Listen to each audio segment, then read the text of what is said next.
Welcome to the Fantasy Zone. No, not that one. Fantasy Zone, as in the shoot 'em up.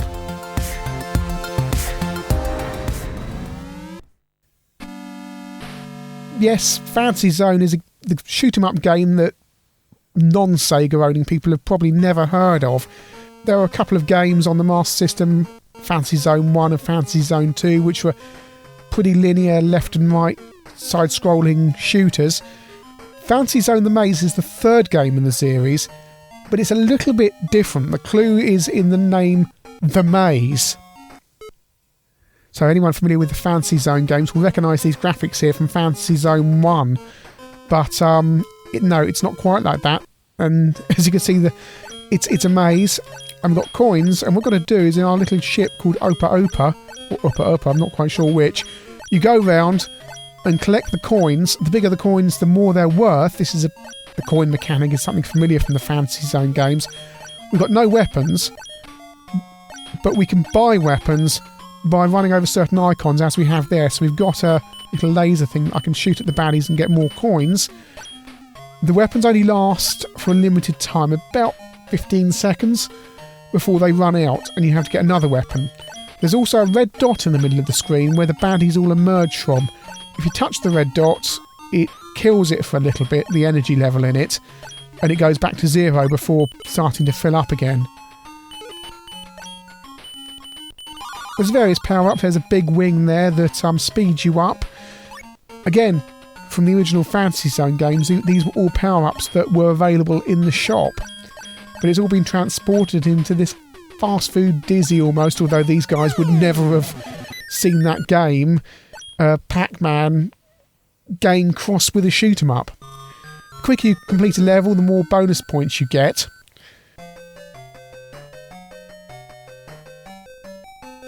The price of the power-ups are given to you at the beginning of each level as well. So on to level 2. I'll try and pick up these bigger coins because they're worth 200 credits each.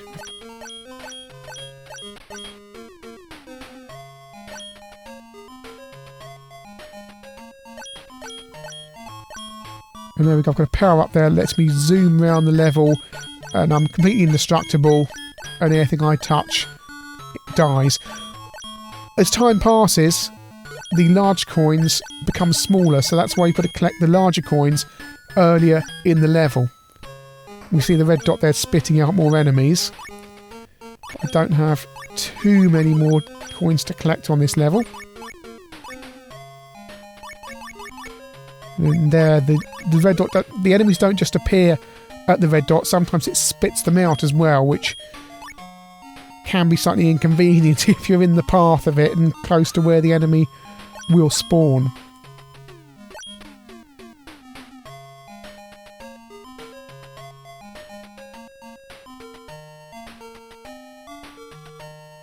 The various enemies do have a semi-intelligence. They tend to be attracted to you, and also the areas of the screens where the coins are. So if you're trying to get the last few bits, it can be quite annoying. And when you've completed the level, the enemies turn into coins, and you can collect those as well within a limited time. These little interludes are actually very similar to the Fantasy Zone games themselves, with you flying sideways.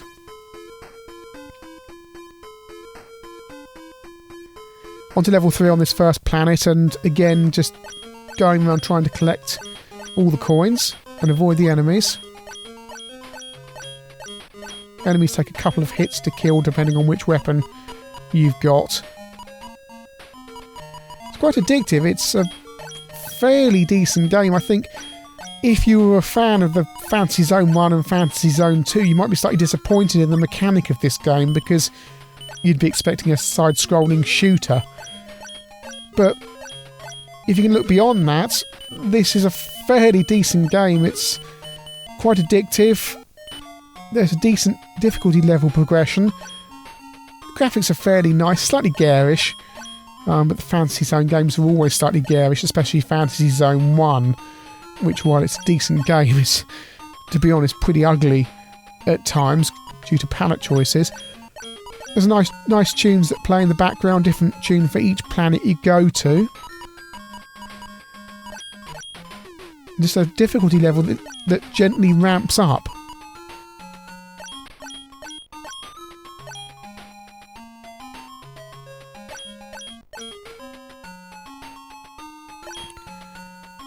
getting towards completing this level now, and if I just get some of these baddies out the way.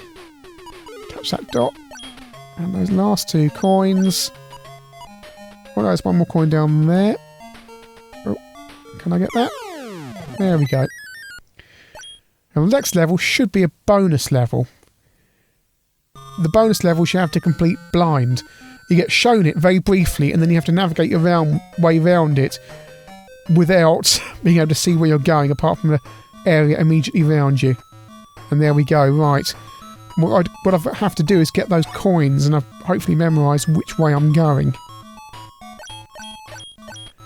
2 coins there, and hopefully 2 more coins up there and around the corner. No, I'm not going to get that other one. No hope. Nice little bonus of 860 credits there. Be useful for buying more things on the next planet. Off to Tabus, planet 2.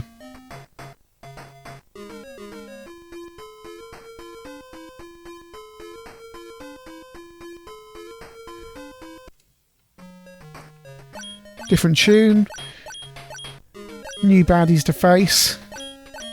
And the game pretty much continues like this, and I fast forwarded the game a bit, and you can actually start on any level you want to, but you have to complete the game, you have to complete all the levels, obviously.